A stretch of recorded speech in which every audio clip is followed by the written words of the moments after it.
Ciao a tutti e benvenuti a Crafting Connection, il video podcast di Padova Stories, dove si parla di imprese e professioni del futuro con un solo obiettivo: dare delle dritte concrete a chi si immette oggi nel mondo del lavoro.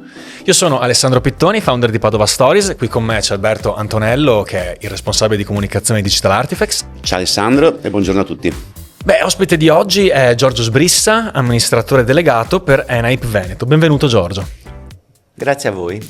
Allora diciamo già che la puntata di oggi sarà leggermente diversa rispetto a quelle precedenti, perché più che storie di impresa o diciamo storie ispirazionali, diciamo di strategie, parleremo di formazione professionale e di come questa di fatto vada a rispondere a delle esigenze concrete delle imprese del territorio. Sì, ha una doppia valenza la puntata di oggi, anche perché parliamo di formazione in un festival come il nostro, in cui si parla di next gen, di professioni per appunto per le nuove generazioni, ma anche magari di impieghi all'interno del mondo della formazione. Certo. Quindi comunque con Giorgio, intanto benvenuto Giorgio, sicuramente possiamo affrontare delle tematiche molto interessanti. Quindi Giorgio, chi meglio di te può spiegarci un po' che cos'è ENAIP Veneto e cosa fate? Subito, la puntata è un po' corta per raccontare cosa fa ENAIP Veneto e chi siamo e cosa facciamo, ma la facciamo in una brevissima sintesi. La prima cosa, questo mi permette di dirvi cosa fa la formazione. La formazione oggi ha un compito, che è quello mio insieme con voi, è di rendere semplice il complesso. E in questa semplicità vi racconterò in 4 parole chi è ENAIP Veneto. ENAIP Veneto ha un'impresa sociale. Un'impresa sociale che vive nella sostenibilità sociale e che fa della sostenibilità sociale e della creazione del valore nel territorio la propria mission. Noi nasciamo tantissimi anni fa e subito dopo la guerra. Caspita. Questa guerra in questo periodo storico purtroppo c'è tanto vicina. E dopo la guerra gli uomini vanno in guerra, tornano e alcuni non tornano. Immaginate cosa voleva dire l'Italia allora, paesi bombardati, siamo a Padova e tutto distrutto, molto distrutto. Le persone non erano semplicemente andate a scuola, quelli che ci andavano, pochi, e bisognava ricostruire il paese.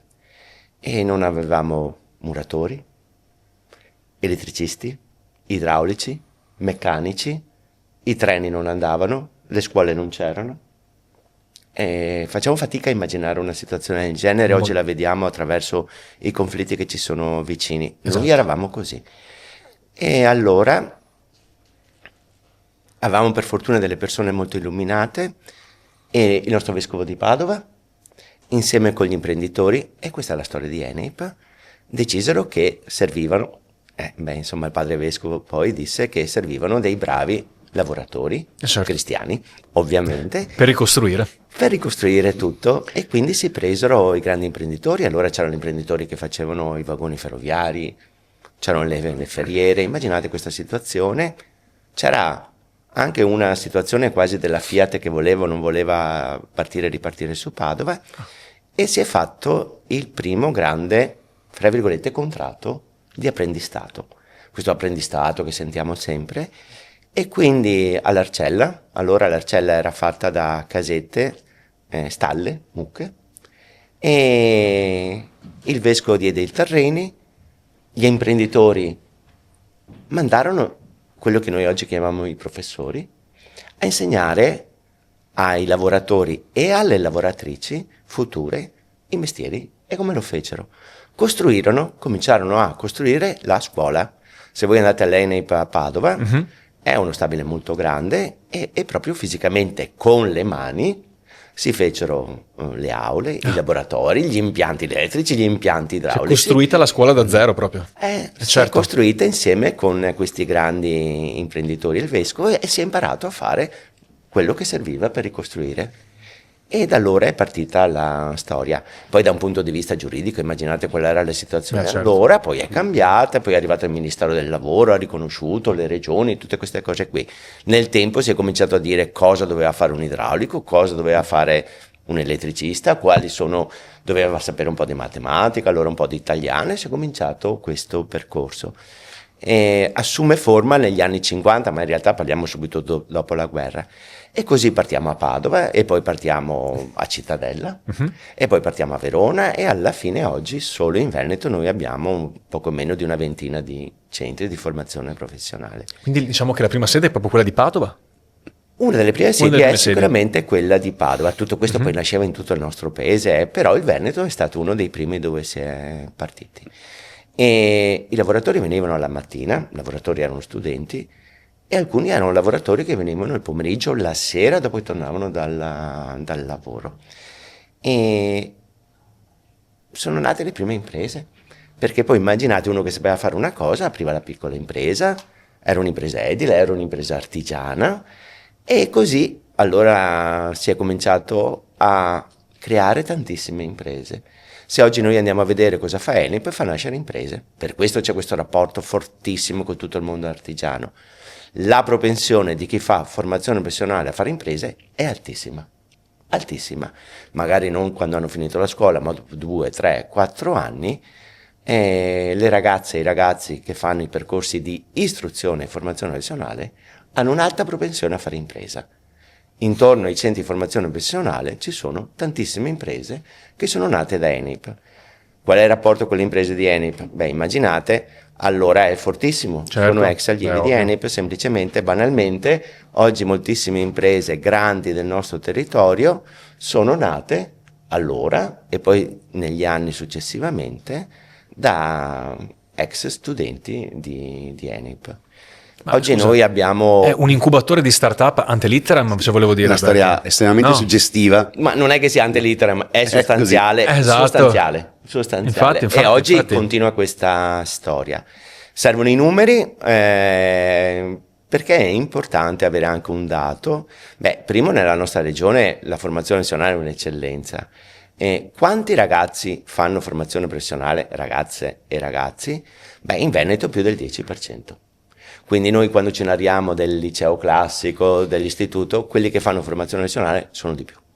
Certo, questo è un dato di fatto. Noto. Quanti ne fa l'Enip? In Enip, quelli che aprono le porte e vengono a scuola, ragazze e ragazzi, ogni anno sono circa 4.000, che sono tanti. È un dato importante. Enip è conosciuta per i giovani, ma l'attività che noi facciamo con gli adulti è molto più alta. A fronte ai 4.000, gli adulti che fanno percorsi da noi sono 7.000 all'anno. Quindi ogni anno, diciamola così in maniera semplice, più di 10.000 persone entrano nei nostri laboratori. Cosa fanno? Se sono giovani, oggi fanno un diploma, conseguono un diploma tecnico professionale. Per chi è del settore è un 4° livello EQF. Quindi escono e fanno un percorso di un diploma. Cosa caratterizza la formazione? È molto semplice. 50% in aula, 50% in laboratorio. Più semplice di così. Non solo, soprattutto man mano che si va avanti, il primo anno si fanno ore stage, il secondo anno si fanno ore stage in azienda, sempre di più, si arriva al 4° anno dove si fa metà a scuola, metà in impresa. Fantastico. È il sistema duale all'italiana che è molto più sano di quello tedesco. Quindi un ragazzo farà il 50% del suo tempo nel laboratorio artigiano a imparare il mestiere. Il lavoro. C'è un'altra cosa facciamo?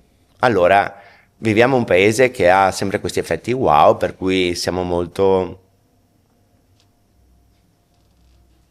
imperniati nella ristorazione. Non è vero. Il nostro paese produce valore attraverso la meccanica. Oggi si sta discutendo dei dazi con gli Stati Uniti, se guardate il dato, non si parla di ristorazione di prodotti, certo, perché sono altri settori. Si parla di farmaceutica, si parla di meccanica, Enip fa il 50% di meccatronica, 25% di ristorazione, 25% dei servizi alla persona. Quindi diciamo che andiamo a sfatare il falso mito che tutta ristorazione, ecco. È bello perché a noi siamo italiani, certo. E il cibo ha un valore altissimo, però i soldi si guadagnano nelle macchine utensili, nella lavorazione del ferro, e gli italiani sono fra i più bravi al mondo. E questa è una cosa molto importante. Ecco Giorgio, adesso saremo anche curiosi dopo questa storia molto bella, su tante cose che non conoscevamo, Io prendo appunti per Padova Stories, magari. Infatti è una super Padova Story questa. Tu, al di là del titolo di amministratore delegato di Enel Veneto, di cosa ti occupi all'interno di Enel Veneto? Di tante cose, immagino, però se riesci a farci un riassunto un pochino della tua operatività in questa... La tua giornata, Giorgio, diciamo. È un po' difficile. È un po' complesso. È un po' difficile la mia giornata. La mia giornata, tanto non ho un ufficio, perché sicuramente ho un ufficio fisico che è all'Arcella. Mi sveglio la mattina, mi prendo il caffè. Io abito nell'Alta Padovana, è un piccolo paese a Carmignano. Arrivo in ufficio, però in realtà in ufficio ci sono un giorno, 2 giorni alla settimana. Ok. E naturalmente il mio compito è quello di dare indirizzi. Abbiamo una squadra di colleghi fantastici dove ci sono chi si occupa della finanza, della didattica, di tutta una serie di attività, e quindi il mio compito è insieme con loro verificare se le cose che abbiamo detto le facciamo. In realtà ho compiti diversi nella formazione professionale. Sono l'amministratore delegato è quello, è il legale rappresentante di una società. La nostra è un'impresa sociale. Tenete conto che Enel ha quasi circa 450-500 dipendenti, quindi in Veneto, se noi la guardiamo, è una delle più grandi aziende di servizi del nord-est. Sì. E in realtà, stavo dicendo, faccio l'amministratore delegato di Enel Veneto, ma nel mio ruolo gli Enel hanno un sistema di consorzi, un consorzio in particolare, e mi occupo del sistema degli Enel, di un consorzio grande che noi abbiamo, faccio il presidente. Prendo tantissimi aerei. Sempre in viaggio? Sono sempre in viaggio, non so dove sono, sapete, non so se li vedete all'aeroporto, io sorrido sempre, lo dico con molta ironia, quei pinguini, io li chiamo, io appartengo alla categoria dei pinguini con la valigetta che prendono l'aereo, con la giacchetta e la cravatta, e che il venerdì sera sono a Bruxelles a prendere l'ultimo aereo delle 9, perché Enel, la realtà, insieme, per questo dicevo il consorzio, è il più grande player della formazione a livello nazionale. Noi in Italia abbiamo più di 100 centri di formazione nazionale, più di 20.000 ragazzi o 50.000 persone all'anno. E in questo sono il presidente della formazione professionale, c'è una grande associazione a Bruxelles. Ci arrivo. Mi fermo, mi stoppo. Mi stavi anticipando, perché adesso abbiamo fatto un po' sognare i giovani che vogliono diventare amministratori delegati dell'ENAIP, che già si vedono, no, a prendere aerei. L'ultimo, diciamo, di ritorno da Bruxelles. No, però per l'appunto, Giorgio, come stavi per dire, tu sei anche presidente di EVTA, no? Sì. Che è appunto questa associazione europea per la formazione professionale. Quindi tu hai fatto un po' un quadro molto esaustivo sulla situazione locale, veneta e nazionale. Ma quali sono adesso, diciamo, le strade che sta prendendo la formazione professionale in Europa, e quali sono i percorsi didattici sui quali si sta, diciamo, andando ad investire per creare le figure professionali del futuro? Beh, allora, anche questo, perdonatemi, ma siamo a casa, possiamo dirci anche le cose, è bene che anche i giovani sappiano bene qual è poi oggi il compito, oggi, allora e domani dell'Unione Europea. Io lo dichiaro subito, ovviamente faccio presidente di un'associazione europea, ci mancherebbe altro che non fosse coerente, un forte sostenitore dell'Unione Europea. Certo. L'Unione Europea, al di là delle mistificazioni, è un mercato ed è un'idea di valori, perché quello che unisce tutti i cittadini europei, a partire dai giovani, è un'idea di come si vive la vita, ed è questa che l'Europa fa, sono i pilastri. E quindi noi viviamo in paesi dove comunque c'è un'idea di welfare, della pensione, della sanità, che è diversa da altri mondi anche occidentali. Poi, cos'è che fa l'Unione Europea? Ha un compito che è quello di tutelare i cittadini e le imprese. E noi viviamo da sempre un sistema dove siamo tutti amici. Lo dico in maniera simpatica, Caino e Abele erano fratelli, ma poi uno ha preso un bastone e gliel'ha dato in testa all'altro. Sì, è andata così. E noi siamo tutti amici, ma poi le imprese europee devono essere tutelate e vincere sul mercato dove ci stanno gli Stati Uniti, lo vediamo oggi, ci sta la Cina, un'Africa che cresce, un'India, e quindi la prima cosa è far sì che le imprese europee siano le più competitive, e dal punto di vista tecnologico le più avanzate, e che magari, soprattutto questo è il sogno che si porta avanti, quando parliamo di temi ambientali c'è una confusione di fondo. Dobbiamo sì produrre senza inquinare, perché l'obiettivo è dare ai giovani un mondo meno inquinato di quello che abbiamo trovato noi, che è una grande cosa. Sarebbe un bell'obiettivo. Però dobbiamo alla fine vendere prodotti a prezzi più competitivi e guadagnarci soldi, per esempio negli Stati Uniti. Questa è la tutela più grande che noi dobbiamo fare. Quindi, cosa fa l'Unione Europea? Cerca in tutto il modo di avere, perché le imprese senza i lavoratori non sono niente, non esistono, avere lavoratori che abbiano queste capacità. Qual è la capacità più grande? Quella di leggere il mondo che cambia oggi e in un sistema che sia da un punto di vista innovativo e tecnologico avanzato. Avanzato, traduciamo, per fare questo pezzo ci metto meno acqua e meno energia. Certo. Ed è migliore degli altri e me lo comprano. No, beh, è sicuramente un quadro molto chiaro su quella che dovrebbe essere appunto la direzione da prendere. Faccio un passo indietro e torniamo in Italia, in Veneto, e ti chiedo quali sono i settori professionali più richiesti qui in Veneto e come ENAIP si adatta a questa domanda. E questa è una domanda che mi fanno spesso. Vabbè, è una domandona. Allora, sì, è una domandona, la risposta più banale è non lo so, perché cioè, i lavori che ci sono oggi sono questi e fra 5 anni saranno completamente diversi. Beh, insomma, questo è parzialmente vero, non è vera così la storia. Allora, oggi siamo in un mondo artigiano fantastico e l'idea che continua a starci dentro, qual è? È l'idea, per esempio, quando si parla del meccanico o dell'elettricista, è l'idea del meccanico con la tuta blu che vedevamo nei film degli anni 70, molto gradevoli, simpatici e ridevamo tanto, ok? E tante volte anche nella scelta magari incidono anche i nonni con questi giovani adulti, con questi giovani ragazzi, e se gli dice fai il meccanico pensano agli operai, certo, di diciamo Torino del passato, o sì, di Milano in quegli anni lì, ok?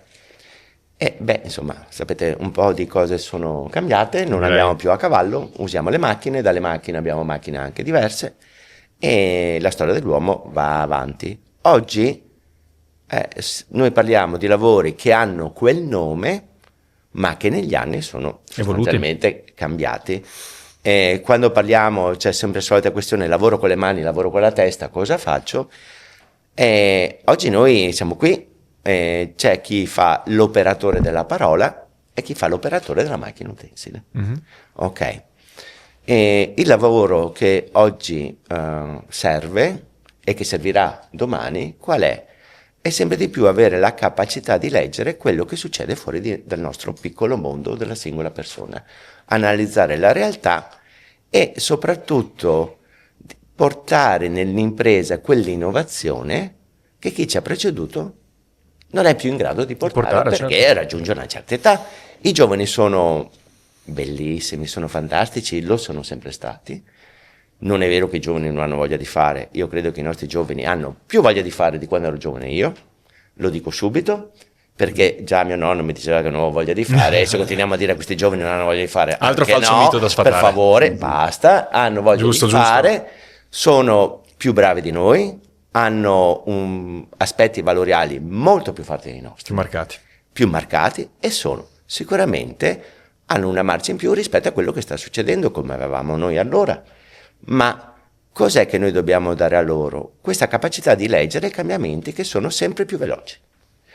E c'è questa grande discussione se l'automazione, la digitalizzazione va a cambiare o meno il rapporto di numero addetti e quindi ci servono meno lavoratori. Non è vero. Noi abbiamo assistito dal 1890 in poi all'innovazione tecnologica, sono venuti fuori anche nuovi lavoratori. Nuovi lavori e nuovi lavoratori che si inventano nuovi lavori. E cambiano le cose, una volta il panettone lo facevamo tutto a mano, oggi il panettone viene fatto con una macchina che dice quali sono gli ingredienti delle farine che devo usare, la pressione, la temperatura e i forni mi mandano tutti i dati sul telefonino. Sempre il panettone lo faccio in maniera diversa. Sì, sì, è un po' quella paura un po' del nuovo, no? Che da sempre accompagna a volte l'introduzione delle nuove tecnologie, quindi è un qualcosa che poi va superato, no Albi? Sì, ci stiamo anche un po' arrivando, insomma, i cambiamenti li abbracciamo sempre, la tecnologia entra nelle nostre vite, entra quindi anche nei nostri lavori, quindi magari mi aggancio anche alla domanda successiva. In realtà passo una domanda dopo per collegarvi proprio sul senso di tecnologia e innovazione per Enaip. Quindi come voi state affrontando questi cambiamenti, che impatto hanno all'interno della vostra organizzazione e all'interno della vostra offerta didattica? Allora, anche su questo, affrontiamo i cambiamenti come li abbiamo sempre affrontati, giorno per giorno, senza queste grandi dichiarazioni di intenti. La tecnologia cambia giorno per giorno. E a volte facciamo confusione su quella che è l'invenzione col cambiamento di processo. Cosa voglio dire? Invenzioni ce ne sono pochissime che cambiano la nostra vita. Il telefono, che ne so, ok? Invece, tutti i giorni, nel fare il nostro lavoro, ci sono piccole innovazioni. Perché questo avvenga e venga trasferito? Perché il problema oggi è questo: come riusciamo a trasferire queste cose? E com'è che lo facciamo? Beh, abbiamo un osservatorio fantastico, tantissimi dei nostri professori vengono dal mondo delle imprese, chi insegna meccanica auto a Padova, all'Enip di Cittadella, c'è il corso dei carrozzieri e della meccanica auto. Chi insegna carrozzeria è uno che ha una carrozzeria insieme con i nostri insegnanti. Abbiamo rapporti fortissimi, strategici, con grandi imprese. E cosa fanno queste imprese? Ci danno la tecnologia. Certo. E tante volte c'è questa idea che le scuole sono indietro, eccetera. Beh, sapete, la maggior parte delle volte, tantissime volte, viene fuori che i ragazzi che escono dai percorsi di Enaip ne sanno più su certi ambiti del lavoratore che gli starà a fianco quando vanno a lavorare. Su altri devono imparare come è ovvio che sia. Noi. Ok. Cosa voglio dire? Oggi, per esempio, avete presente un'autovettura, la facciamo semplice, facciamo l'esempio della carrozzeria. Per non inquinare, per usare poca vernice, e ci sono dei sistemi per cui ci sono dei robot, in buona sostanza, che vanno a prendere 3 grammi di un colore, 3 grammi dell'altro, guardano l'etichetta dell'autovettura, dicono che questa macchina è stata prodotta in questo anno, il colore prodotto in quell'anno per questa tipologia di marca di autovettura era questo, combinano il colore e mi danno solo i 7 grammi che servono per aggiustare o dipingere quei 37 centimetri quadrati dove ho preso la botta. Certo. Allora, questo sistema costa circa 50.000 euro. Vabbè. È estremamente innovativo e in questo momento, vi faccio un esempio, in Italia si comincerà a venderlo da quest'anno. È la PPG, che è una multinazionale che fa queste cose. Ma avere un rapporto con loro ci ha permesso di avere questa tecnologia prima del 90-80% delle carrozzerie che esistono. È vantaggioso perché? Perché viviamo in un mondo economico. Vuol dire che il ragazzo porterà, prima cosa, conoscenza. Potrà dire in carrozzeria: io ho utilizzato queste cose, si usa meno vernice, inquino meno, costa molto meno, le vernici costano tantissimi soldi. Altro esempio banale, che così le faccio semplici e non entriamo nei tecnicismi. C'è la questione delle auto ibride, uno può essere d'accordo o non d'accordo, non è questa la questione.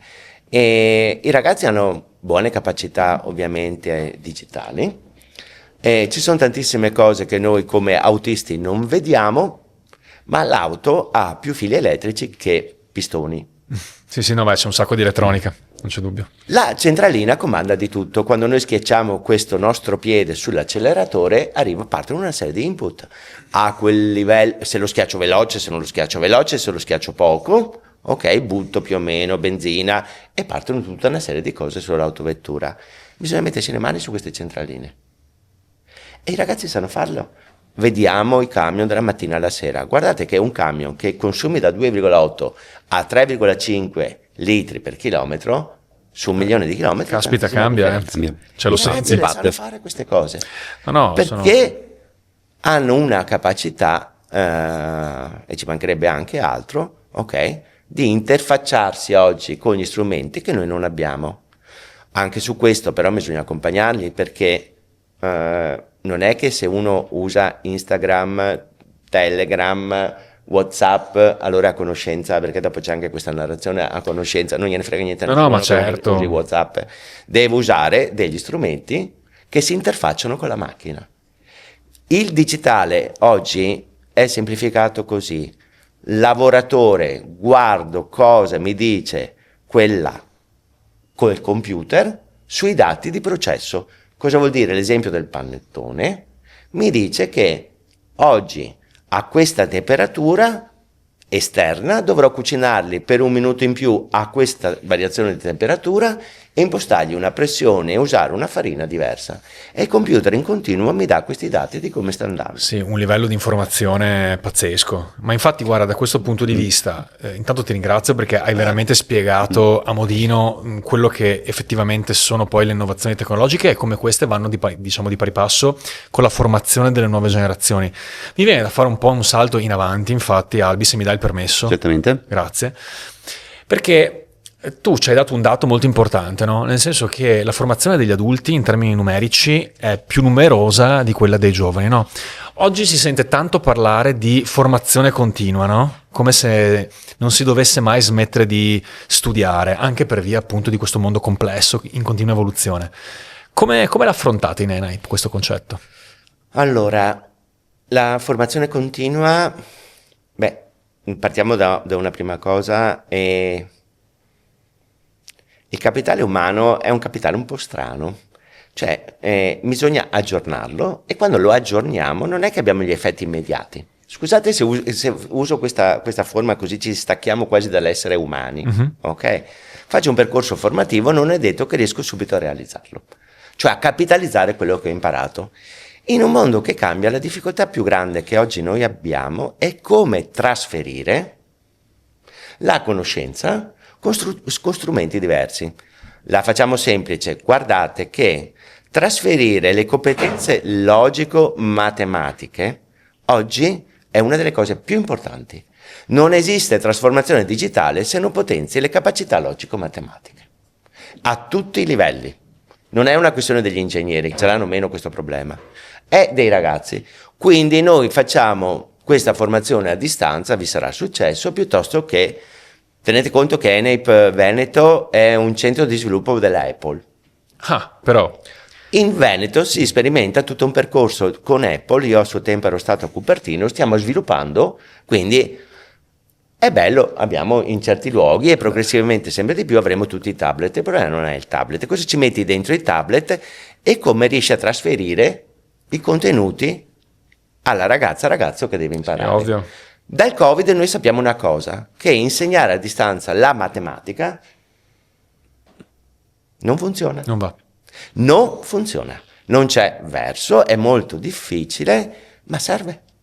Io le chiamo competenze logico-matematiche, ok?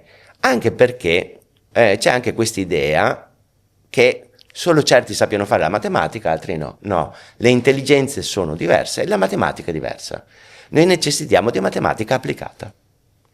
Esempio, fare andare un controllo numerico su 3 assi. Avete presente questi bracci che si muovono, automatizzati, il robot che prende e fa? Insomma, guardate che... non semplicissimo. Insomma, è una funzione a 3 variabili, non è una stupidaggine. E uno deve sapere di cosa stiamo parlando. Aggiungo che anche su questo cominciamo a dirlo, come responsabilità fra chi si siede e fa dei lavori a volte nel nostro paese sembrano essere lavori di alto intelletto, ok, ma con responsabilità molto basse. Chi fa andare un controllo numerico magari evoluto da 1,5 milioni, forse qualche responsabilità in più, perché se spacca una macchina a 1,5 milioni, perdonatemi, insomma, qualche difficoltà non ce benissimo. l'abbiamo. Allora, qual è la difficoltà più grande che tutta l'Europa sta affrontando? Ma non è solo l'Europa, è un problema della Corea del Sud, è un problema degli Stati Uniti. In questo mondo che cambia, come riusciamo a far sì che le persone apprendano, capiscano con strumenti diversi? Non c'è una risposta. Certo. Non c'è oggi una risposta, sappiamo che ognuno deve trovare le sue strade. Una prima strada, siamo fortemente impegnati a rivedere i percorsi formativi per far sì che soprattutto poi negli adulti si possa integrare la formazione continua con strumenti di questo genere. Perché? Perché abbiamo poco tempo e il tempo che abbiamo vogliamo andare a divertirci. Allora, è bello immaginare che certi percorsi li posso fare da casa, accendo il PC, lo faccio col telefonino, lo faccio col tablet, ok? Fantastico. Certe cose le riesco a fare, ma non è vero, come dico, che riesco a farle, perché poi, guardate anche quelli più bravi di noi, se poi vado a misurare, hai imparato questa cosa, non è sempre così, anche no. Perché? Perché l'essere umano impara veramente quando attacca le sinapsi. Cos'è che funziona? Funziona che, è un'ironia, non funziona così, è un'esagerazione.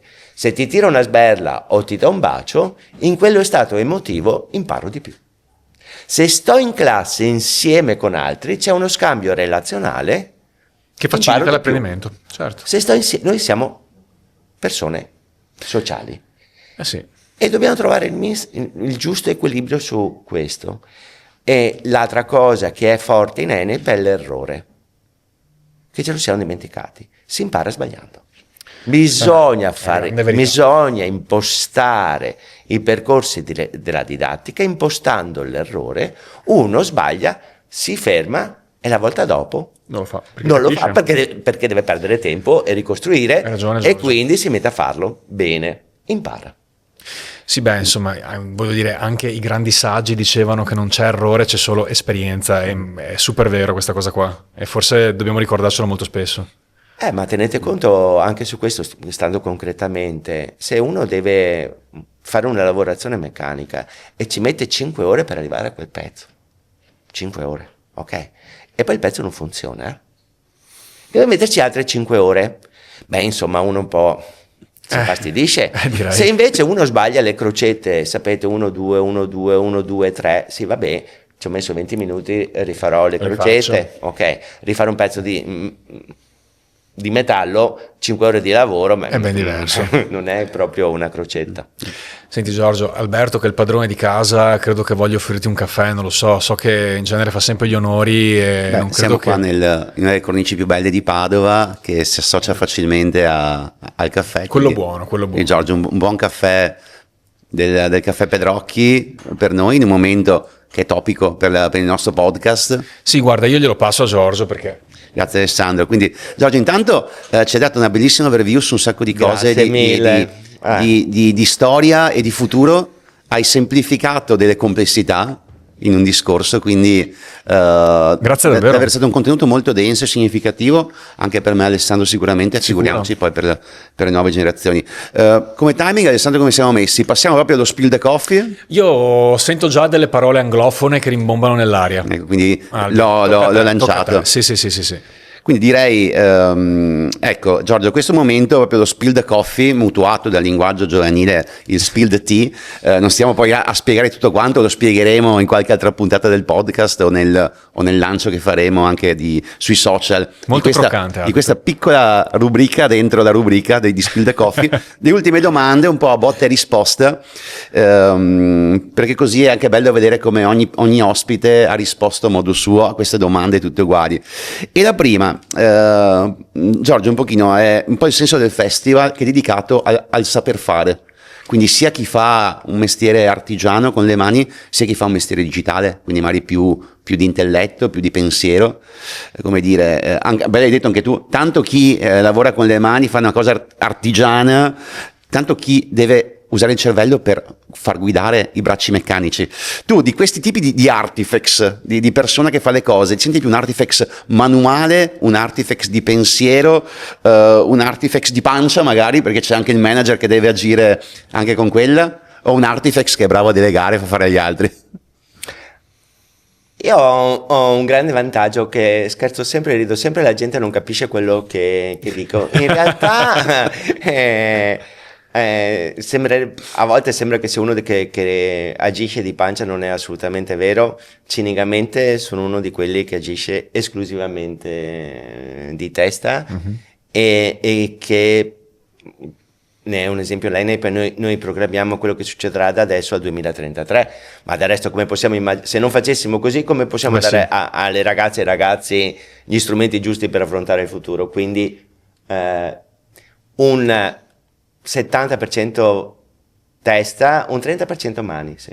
Ok. Sono uno che vuole entrare in laboratorio, vuole sentire l'odore del ferro, vuole sentire l'odore, vuole capire Bello. perché si fanno queste cose e soprattutto come si fanno.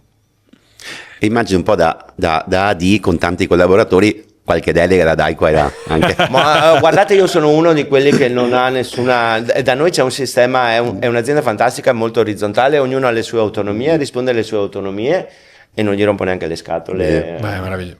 Cioè, Bellissimo Fantastico questo, esempio, direi sì. di sì. Per andare un po' a, come dire, a essere un po' più leggeri, no? Abbiamo chiesto a tanti colleghi che sono passati per di qua qual è, diciamo, quella canzone che associano al loro, diciamo, lavoro o diciamo, alla loro azienda. Qual è quindi quella canzone che per te potrebbe un attimino andare a dipingere ENAIP? Se c'è. beh, allora, se fosse, tenete conto che io sono uno di quelli che ascolta i Ramones, ma non va bene per lei. Oddio, Anche sei noi, capitato bene. Anche noi, sei capitato bene, Giorgio. Esatto, però io se dovessi dire qual è la canzone, senza dubbio e senza se, senza ma, l'ENAIP è Happy. Pharrell Williams, perché voi dovreste entrare dentro in un contesto come ENAIP, è una comunità dove i ragazzi corrono, giocano, litigano e anche i nostri colleghi. È un senso fortissimo, il nostro essere impresa sociale vuol dire essere comunità. E c'è gioia ed è la cosa che ci teniamo di più. Quindi senza dubbio, ma a volume molto alto anche. Happy in versione, diciamo, un po' alla come la facevano appunto i Ramones, diciamo. Ecco. Sì, ma ottima, poi si incastra bene poi sulla scaletta musicale e anche questa è una scelta che va a caratterizzare. Quella di Pharrell Williams mi piace, cioè proprio ci rappresenta poi anche nel ritmo. Sì. Poi vedremo anche messi in fila tutte quante che cosa. La prossima volta che entriamo in ENAIP sentiremo Happy a questo punto, Bene. se lo aspettiamo. Con tanto di balletto, coreografia. Esatto. Ecco, un'altra domanda così a bruciapelo, anche un po' di visione: se tu potessi avere un superpotere per cambiare radicalmente qualcosa nel tuo settore, o magari non c'è qualcosa da cambiare o da aggiungere, con questo mantello da supereroe, Giorgio, che cosa cose da faresti? cambiare ci sono sempre per migliorare sempre, perché quello che facciamo adesso non è detto che sia la cosa migliore, o forse va bene adesso, non va bene domani. Ma io ho un sogno che, se volete, è un po' stravagante rispetto al mondo educativo. A me piacerebbe tantissimo che tutte le ragazze e i ragazzi non facessero più di 4 ore di scuola. Punto. Al giorno? Al giorno. E che il resto del tempo potessero stare insieme e giocare. I ragazzi hanno bisogno di stare insieme con loro, fra di loro, senza adulti che gli spieghino il senso della vita, i regolamenti, perché guardate che oggi questi ragazzi non hanno più tempo. Quando escono stanno in mondi normati da adulti e non possono più stare insieme con le loro regole. Noi abbiamo bisogno invece che crescano nelle relazioni e nella comunità. Abbiamo chiesto ai ragazzi cos'è per loro più importante, la comunità è la cosa più importante, ma anche la comunità fra di loro, lasciamoli stare. Lasciamoli che giochino e che oltretutto devono anche sviluppare, sapete, tutte queste soft skills che ci raccontiamo, ma forse se giocano anche fra di loro senza vincoli di adulti che gli spiegano il mondo, è una cosa bellissima. Secondo me uno dovrebbe andare a scuola 4 ore. Funziona? Beh, ci sono molte scuole del nord Europa che fanno 4 ore e vincono i campionati del mondo di matematica. Beh, insomma, ripensiamoci su questa cosa. Vorrei un regalo grande per loro, non più di 4 ore di scuola. Beh, oggi il potere della semplificazione, Giorgio, l'hai dato un po' in tutto il tuo discorso. Possiamo lanciare questo appello anche, perché credo che ci sarebbero parecchie sottoscrizioni, dunque anche, e penso che a maggior ragione post-Covid il fatto di stare assieme faccia veramente la differenza. Ci siamo resi conto di quanto, appunto, come hai detto tu. Anche per gli adulti però non possiamo dire che lavoriamo 4 ore. Quello no, quello siamo un po' distanti. Magari con 4 giorni ci stiamo lavorando su quello, ma neanche vediamo se saremo. Insomma. Senti Giorgio, per andare un po' in chiusura, no? Cercare di trovare quella frase che va un attimino a sintetizzare il tuo pensiero in una maniera un po' punk, dato che hai citato i Ramones. Qual è quella dritta per farcela nel mondo del lavoro che scriveresti qua in rosso sul muro del Pedrocchi?